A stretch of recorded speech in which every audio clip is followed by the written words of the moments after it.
US president Trump दुनिया का नक्शा बदलने की तैयारी में है। आसान भाषा में बोलें तो वे यूएसए का एरिया बढ़ाने की फिराक में हैं और इसके लिए वो दुनिया के सबसे बड़े आइलैंड ग्रीनलैंड को यूएसए में शामिल करना चाहते हैं। अब इस चीज पर यूरोप, रशिया, चाइना, हर जगह से तरह तरह के रिएक्शन आ रहे हैं, खासकर डेनमार्क से, जिसका ग्रीनलैंड टेक्निकली अभी हिस्सा है। जहां डेनमार्क के साथ ही ग्रीनलैंड ने भी ये साफ किया कि उन्हें इसमें कोई इंटरेस्ट नहीं है। पर तब भी जिस तरह से ट्रंप इसको लेकर बात कर रहे हैं, क्या हो अगर ट्रंप अपनी इस मुहिम में सफल हो जाएं? क्या हो अगर सच में ग्रीनलैंड ऑफिशियली यूएस का एक हिस्सा बन जाए?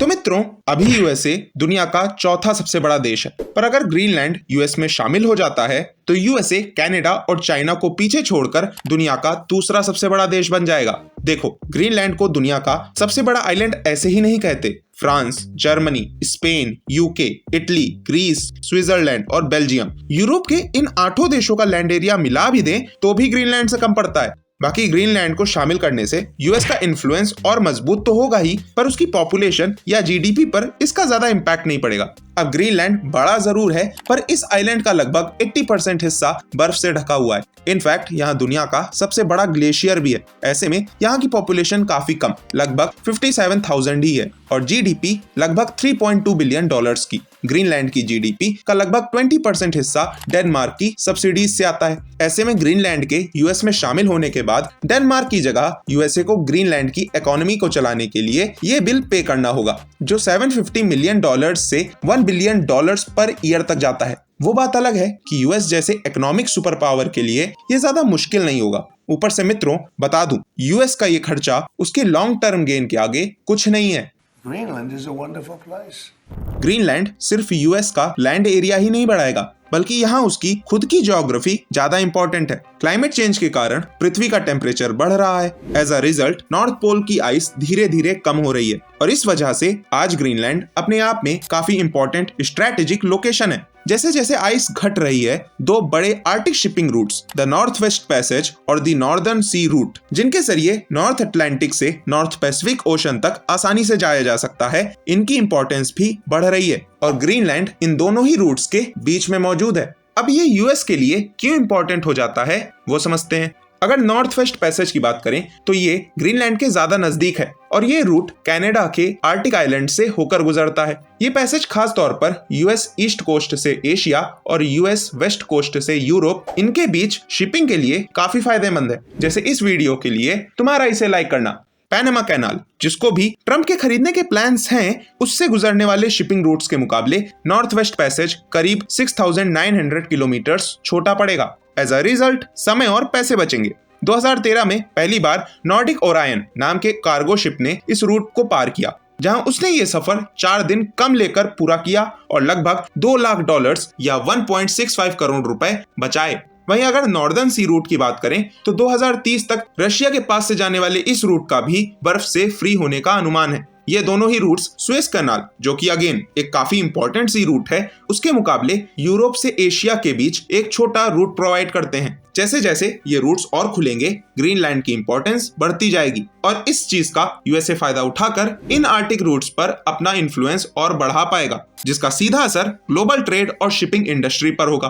पर मित्रों, यूएसए के लिए ग्रीनलैंड की लोकेशन सिर्फ इसीलिए स्ट्रेटेजिक नहीं है। अब क्योंकि मेल्ट होती आइस की वजह से आर्टिक रीजन ओपन हो रहा है, तो ये रशिया के लिए भी एक बड़ी अपॉर्चुनिटी है, जिसके पास आर्टिक ओशन कोस्ट लाइन का 53% हिस्सा मौजूद है और वो भी यहाँ अपनी मिलिट्री प्रेजेंस बढ़ा रहा है, ताकि वो भी इस स्ट्रेटेजिक लोकेशन पर अपना इन्फ्लुएंस फैला पाए। इसके साथ ही अपना पड़ोसी चाइना भी वहाँ अपनी प्रेजेंस बढ़ाने में लगा हुआ है और ये यूएस को एक बड़ा थ्रेट लग रहा है। वैसे तो ग्रीनलैंड में यूएस की मिलिट्री प्रेजेंस वर्ल्ड वॉर 2 के टाइम से ही रही है। For example Pituffik space base, जो कि रडार और ट्रैकिंग कैपेबिलिटी रखता है ताकि वो यूएसए के खिलाफ किसी हमले की वार्निंग दे सके। सो ग्रीनलैंड रशिया या चाइना जैसे देशों के खिलाफ यूएस को एक अच्छी लाइन ऑफ डिफेंस भी प्रोवाइड करता है, जहां से वो इन पर नजर रख पाए या वॉर लाइक सिचुएशन में इनसे अच्छे से लड़ पाए। ऐसे में ग्रीनलैंड आ जाने के बाद आर्टिक रीजन में ग्रीनलैंड को यूएस एक इंपॉर्टेंट मिलिट्री एसेट की तरह भी यूज करेगा। पर मित्रों, ग्रीनलैंड से यूएस को सिर्फ इस मामले में ही फायदा नहीं होगा। We need them for economic security. Greenland important इसलिए भी हो जाता है क्योंकि यहाँ नेचुरल रिसोर्सेज का खजाना छिपा है, जिसमें पेट्रोलियम और रेयर अर्थ मिनरल्स शामिल हैं। यूएसए आज दुनिया का सबसे बड़ा ऑयल प्रोड्यूसर है। तुमको एक अंदाजा दूं तो यूएस में ऑयल प्रोडक्शन लगभग 3 मिलियन बैरल्स पर डे की रेट से होता है। बाकी यूएस जियोलॉजिकल सर्वे की माने तो आर्टिक रीजन में दुनिया के कुल बचे हुए ऑयल और गैस रिजर्व्स का 25% हिस्सा मौजूद हो सकता है, जहां अकेले ग्रीनलैंड के ईस्टर्न कोस्ट में करीब 32 बिलियन बैरल्स ऑयल और नेचुरल गैस रिजर्व्स होने का अनुमान है। अब क्योंकि आर्टिक रीजन में आइस मेल्ट हो रही है, तो आर्टिक ओशन के नीचे मौजूद ये रिजर्व्स भी समय के साथ साथ एक्सपोज होते जाएंगे। ऐसे में ग्रीनलैंड के जरिए यूएसए के पास न सिर्फ आज बल्कि आने वाले समय के लिए भी इंपॉर्टेंट एनर्जी रिजर्व्स का अच्छा खासा हिस्सा होगा। ऑयल आज की जरूरत है। ये ब्लैक गोल्ड ट्रांसपोर्टेशन हो या मैन्युफैक्चरिंग, ऑलमोस्ट हर एरिया में इंपॉर्टेंट है। वहीं आने वाला समय क्लीन एनर्जी का होगा और इसलिए रेयर अर्थ एलिमेंट्स का रोल काफी बड़ा हो जाता है। इनफैक्ट क्लीन एनर्जी ही क्यों, computers, mobile phones, electric vehicles, rare earth minerals हर चीज में यूज होते हैं। 2023 के एक सर्वे के मुताबिक यूरोपियन कमीशन के जरिए लिस्टेड 34 में से 25 क्रिटिकल रॉ मिनरल्स ग्रीनलैंड में मौजूद हैं। और तो और ग्रीनलैंड में करीब 1.5 मिलियन टन के रेयर अर्थ एलिमेंट्स के रिजर्व्स मौजूद हैं, जिन्हें अभी माइन किया जा सकता है। फिलहाल पूरी दुनिया में रेयर अर्थ एलिमेंट्स के लगभग आधे रिजर्व्स अकेले चाइना में मौजूद हैं। ऊपर से इनकी 90% प्रोसेसिंग भी चाइना में होती है और यूएस यहाँ पे चाइना को टक्कर देना चाहता है। ऐसे में ग्रीनलैंड, जो कि यूरोपियन यूनियन के साइज का लगभग आधा है, वहां न केवल गोल्ड या प्लैटिनम जैसे कीमती मेटल्स, यूरेनियम या जिंक जैसे बेस मेटल्स, बल्कि डिस्प्रोसियम या नियोडाइमियम जैसे इंपॉर्टेंट रेयर अर्थ मिनरल्स भी मौजूद हैं। प्लस आइस की मोटी चादर, यूरोप से दूरी और कम पॉपुलेशन के चलते यहाँ ज्यादा माइनिंग हुई भी नहीं है। ऊपर से US president Trump climate change को एक मनगढ़ंत चीज मानते हैं। तो ओवरऑल ये अमेरिकन माइनिंग और ऑयल कंपनीज के लिए एक गुड न्यूज है, जिसकी वजह से अमेरिका की इकोनॉमी और उसके एनर्जी सेक्टर पर तगड़ा पॉजिटिव इम्पैक्ट होगा। पर मित्रों, ये सेम चीज हम क्लाइमेट चेंज और पूरी दुनिया के लिए नहीं बोल सकते। We will drill, baby, drill. अब भले ही ट्रंप क्लाइमेट चेंज को एक झूठ मानते हो, पर ग्रीनलैंड पर ज्यादा रिसोर्स एक्सट्रैक्शन का बुरा असर होगा। ग्रीनलैंड आर्टिक रीजन का एक इम्पोर्टेंट हिस्सा है, जो कि ग्लोबल वेदर, ओशन करंट्स और जेट स्ट्रीम्स को अच्छा खासा इन्फ्लुएंस करता है। क्लाइमेट चेंज की वजह से ये रीजन बाकी पृथ्वी के मुकाबले 4 गुना तेजी से गर्म हो रहा है। ऐसे में अमेरिका के ऊपर एक बड़ी जिम्मेदारी भी होगी, क्योंकि क्लाइमेट चेंज के चलते ग्रीनलैंड की आइस शीट हर घंटे लगभग 30 मिलियन टन की रेट से मेल्ट हो रही है, जिससे बेशक नए नए डिपॉजिट्स एक्सपोज तो होंगे, जिन्हें यूएसए एक्सप्लॉइट भी कर पाएगा।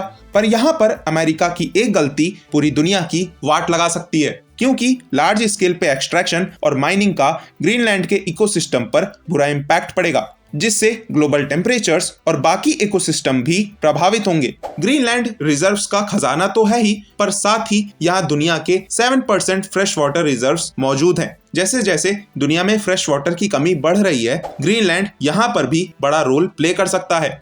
इन सब वजहों से यूएस ग्रीनलैंड को किस तरह से मैनेज करता है, उस पर पूरी दुनिया की नजर होगी। पर मित्रों, ग्रीनलैंड ही अकेले ट्रंप की रडार पर नहीं है। यूएस के पड़ोसी कनाडा को भी वे यूएस का 51st स्टेट बनाने का ऑफर दे रहे हैं। अब वो दें भी क्यों ना, जस्टिन ट्रूडो ने कनाडा को चोट ही ऐसी दी है। अब ट्रूडो जी ने ऐसा क्या कर दिया, ये जानना है तो इस वीडियो को देखो। इस मामले में तुम्हारे क्या विचार हैं, कमेंट्स में बताओ। और ऐसे ही मजेदार व्हाट इफ सिनेरियोस मिस न करने के लिए चैनल सब्सक्राइब कर लो।